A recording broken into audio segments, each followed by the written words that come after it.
I, 40 female, got pregnant young and gave birth to my son 25 years ago. My family was very conservative and strict. I was disowned and kicked out of the house when they found out. My boyfriend then turned tail and ran hours after seeing the first ultrasound. This sounds really sad and awful to say, but I felt incredibly lonely and depressed after losing everyone in my life. I've never told anyone that the reason I gave birth to and raised my son was that I wanted to have at least one person in the world who would love me and let me love him unconditionally.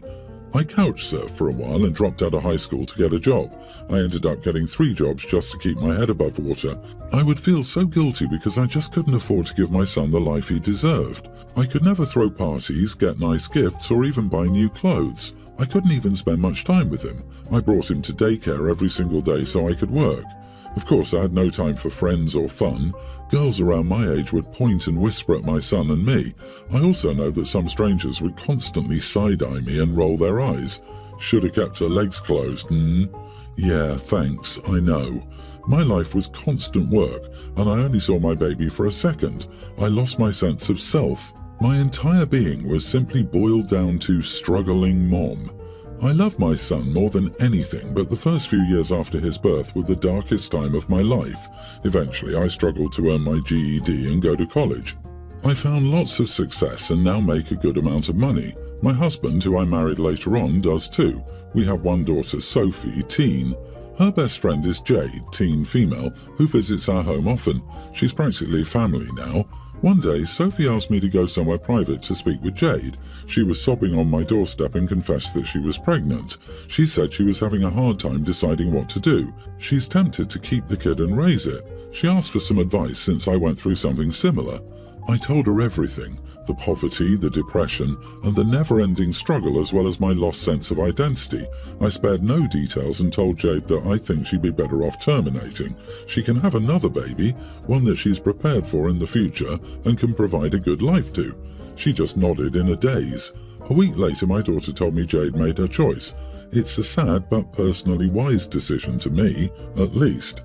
Later on, I was getting drinks with my friend group and explaining everything and how sad it all was. One of them, Abby, seemed a bit miffed. I asked her what was wrong and she said I didn't share the whole story, which coerced Jade's decision. This puzzled me and I asked for an explanation. Jade and I have had very different circumstances with our pregnancies. I was incredibly poor and had no one, so my struggle was very tough. Jade, on the other hand, has nice parents who would be willing to babysit for her. They're also rich, so they would buy most of the baby things. Her baby daddy is also sticking around and seems supportive.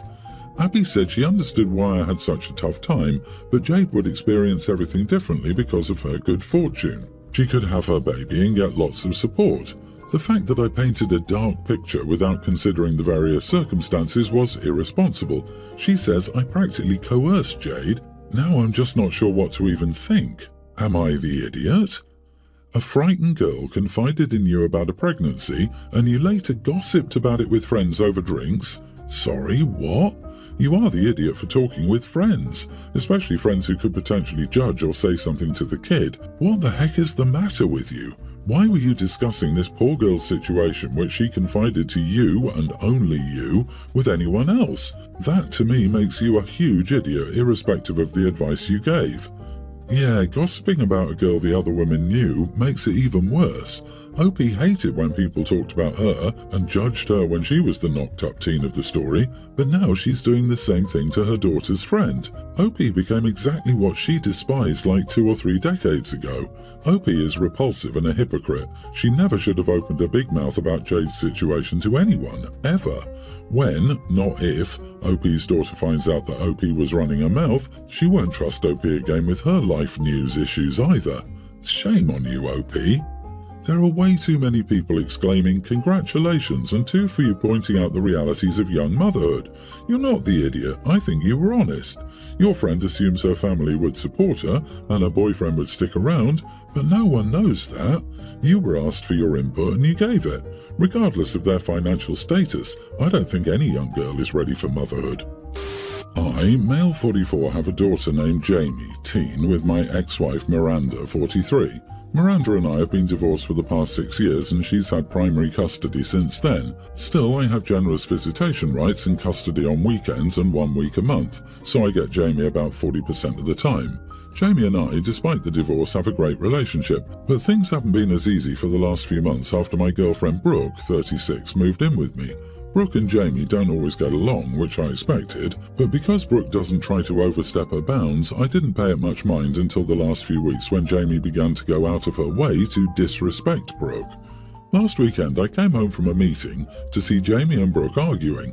Apparently Brooke asked Jamie to do the dishes and Jamie responded with something along the lines of, "You're not my mom, I don't have to listen to you," which sparked an argument.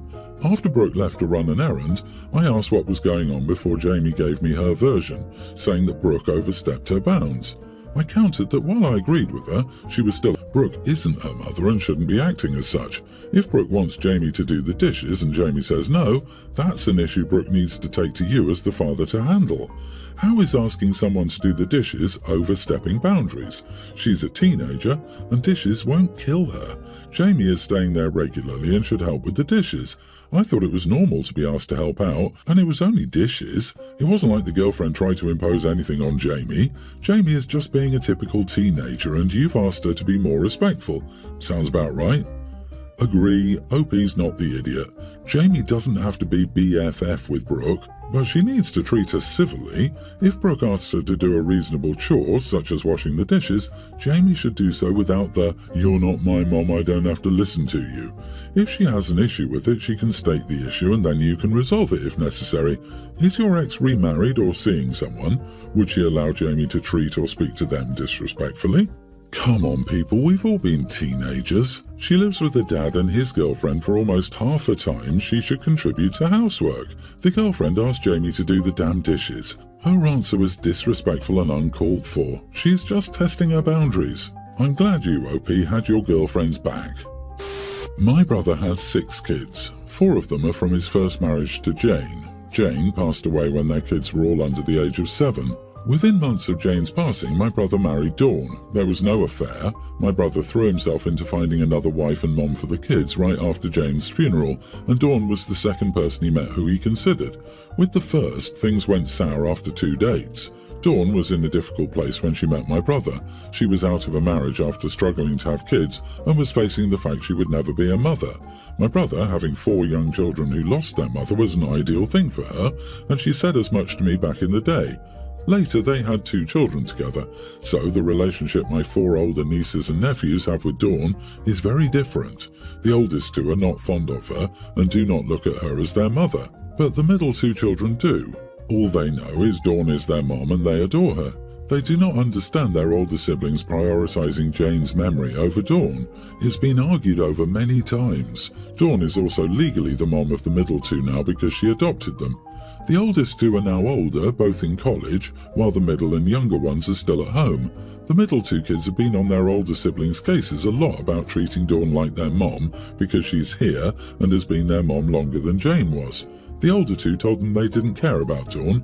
The middle 2 kids told them they'd be left out more over time if they kept it up, and to remember how often they excluded themselves from stuff and how left out they must have felt. The older 2 told them they never felt left out in a negative way. They never wanted to be included in Mother's Day portraits with Dawn or to be part of her family traditions. Last week, I had the middle kids. They told me they wanted to do something special for Dawn for Christmas and wanted the older 2 involved, but they said no and it turned into a fight between them, with the middle kids texting the older ones regularly, saying Dawn deserves better and why are they so upset at the idea of having 2 moms and loving both Jane and Dawn. I asked them what their siblings normally say, and they told them their siblings claim not to care, but it's impossible. This is where the parental talk came in, and I explained that their older siblings have different experiences than them, and to believe them when they say they don't mind if they're left out. I said I understood they love Dawn and feel like defending her, but the older 2 probably feel the same about Jane. The kids took it badly and said Dawn deserves better, and the older 2 always upset her when they act like she's not their mom too. When they told my brother and Dawn, both said I stepped over the line from uncle to parent, and it wasn't my place to have such a parental talk with the kids. Am I the idiot? This isn't really a parenting talk, it's a reality check. If they can't understand and change how they're reacting to the older two, why expect the older two to change? Not the idiot. The best thing that family can do is back the heck up. I agree, that wasn't parental at all, and rushing into a second marriage the way your brother did was bound to be confusing to kids that young, who hadn't had a chance to process the loss of their mom. To ask them just to get over it and accept the new status quo shows a massive lack of empathy from their father and stepmother. The rush to find another wife and mom for the kids created many problems. Add to that, you've met a woman who found it a good thing for her that these 4 children had lost their mom, and you have a recipe for disaster. Jesus, the whole thing feels kind of sterile, like the two of them negotiated a contract rather than a marriage. Yes, I know a marriage is a contract, but this one feels highly impersonal. No wonder the kids have issues. My boyfriend and I have been dating for 2 years. Recently, my beloved Honda Accord died after 320,000 miles, and I had to immediately get another car as public transport isn't an option. My boyfriend began showing me BMWs, and we saw a 2017 BMW 3 Series. It was $26,000, which was wild to me as I could get a new car for that price. I ended up with a Toyota Corolla Cross for $14,000, and he called me boring for it. I don't care about cars, so I don't mind a boring car.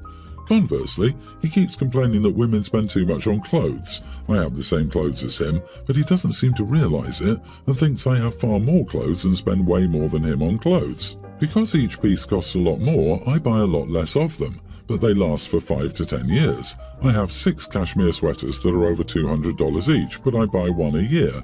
I bought another one this year for 60% off, and he complained that I spend too much on these sweaters. I challenged him to figure out how much he spends on clothes versus me. We both went through our credit cards. He spent almost double what I did on clothes because he bought 14 pieces and I bought 3 this year. Because my stuff is really nice, they just last forever. For example, every 3 months he needs a new pair of jeans because of his rips. I've had the same pair for over a decade. Mine cost over $100 and his cost around $30.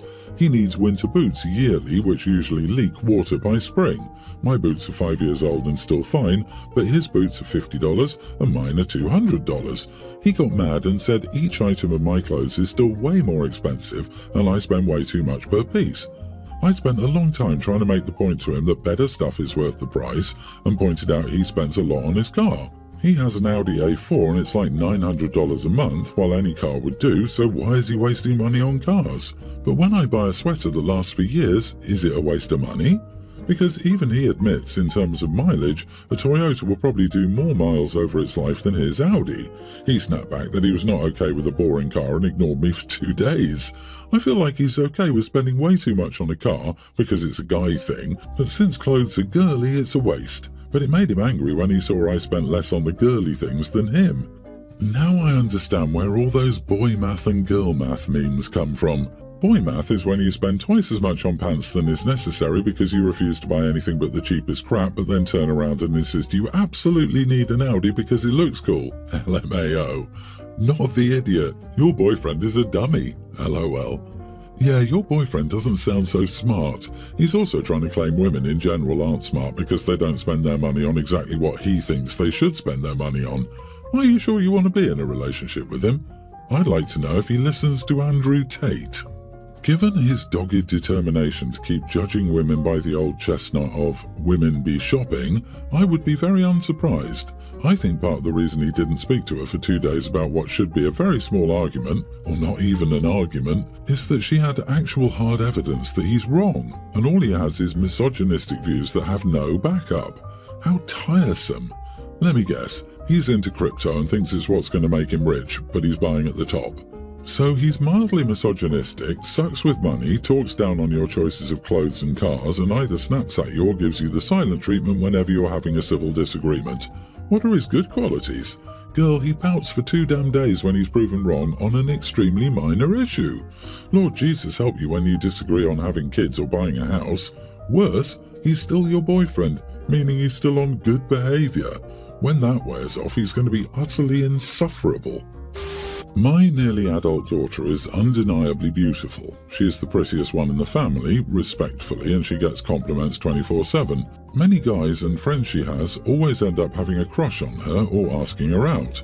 Although I'm glad she's comfortable with her looks, it becomes overbearing sometimes. Her dad calls her beautiful a lot, and so does her older sister, her friends, random guys in public, etc. She always says thank you, but sometimes I can tell she's getting tired of it. Her younger brother, a young grammar schooler, is a very sweet kid. He always calls her pretty as well, and it's sweet because he looks up to her. Yesterday, he kept saying it over and over again, and I could tell my daughter looked a bit annoyed. So I told him he could say it once and move on. He got a little upset at me and didn't understand. So I told him that she knew she was pretty and that we could also give people other compliments. Later that day, my daughter told me she wished people would compliment her more on her skills rather than her looks. I told her I understood and that there was nothing wrong with how she felt. I don't know if there was a better way to handle it. Am I the idiot?